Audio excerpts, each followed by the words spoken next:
I know you're counting down at home. It's exciting. The countdown is on to the end of the legislative session as time's up a week from tonight to get it all done before the citizen lawmakers pack it up and go home.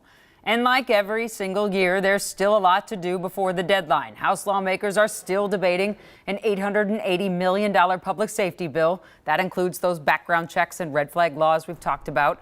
Other bigger things still on the table: paid family leave and weed. Another big question: what's going to happen to the Keeping the Nurses at the Bedside Act? We told you last week the Mayo Clinic threatened to relocate billions of dollars from the Rochester area unless it gets an exemption from that bill, which creates committees made up of executives and nurses to set staffing ratios in hospitals. So this weekend, word came that a compromise could be coming, at least to give the Mayo Clinic what they want. So Kent, what's up with all this? Well, Jenna, the committee that can make last-minute changes to the bill has yet to meet. But during an appearance on the Politics Show on WCCO yesterday, House Speaker Melissa Hortman said this: "I believe there is a compromise that we will be agreeing to either today or tomorrow that does treat Mayo differently because Mayo is different. Mayo is an asset known all over the world. There are not other hospitals in the state that have kings and princes flying in to stay to get treatment."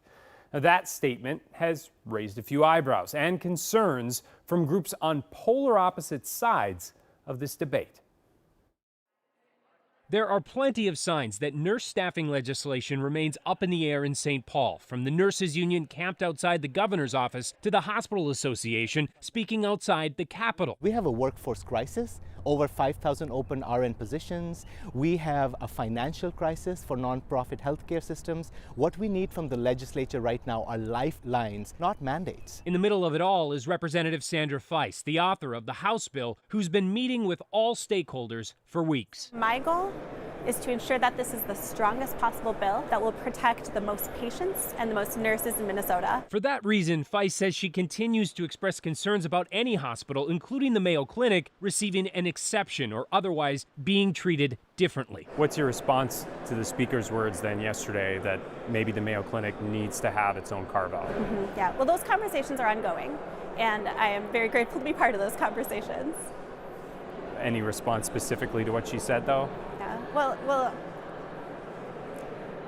I would prefer that every hospital in Minnesota and every nurse in Minnesota receive the same protections, but I am working, with Mayo Clinic, with leadership, with the nurses to just make sure that we can get this bill across the finish line. The mere fact that there's an alternative being considered just validates the point that the underlying bill has issues. Dr. Rahul Khurana, president of the Minnesota Hospital Association, says they've spent weeks negotiating in good faith and points to a weekend statement published in the Star Tribune warning of trouble ahead for costs and patient care for all hospitals, not just the Mayo Clinic, if it passes. If there is an alternative that is made available to one healthcare organization, that must be available to all. I would think they'd be concerned. Mary Turner, president of the Minnesota Nurses Association, may be on the opposite side of the argument, but says she knows why the hospitals are speaking out. I wouldn't like it if my competitor got an unfair advantage or an unfair edge. If there were to be a carve-out for the Mayo Clinic, do you understand why the Hospital Association would be upset by that?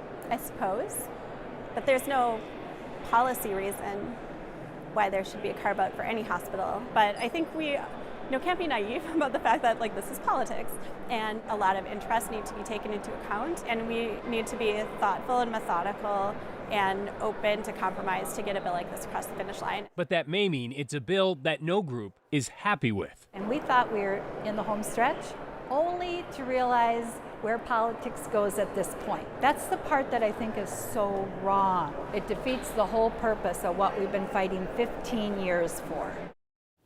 Now, we were hoping to interview Speaker Hortman directly about making changes to this bill to accommodate the Mayo Clinic and what that might mean for other hospitals and nurses, of course.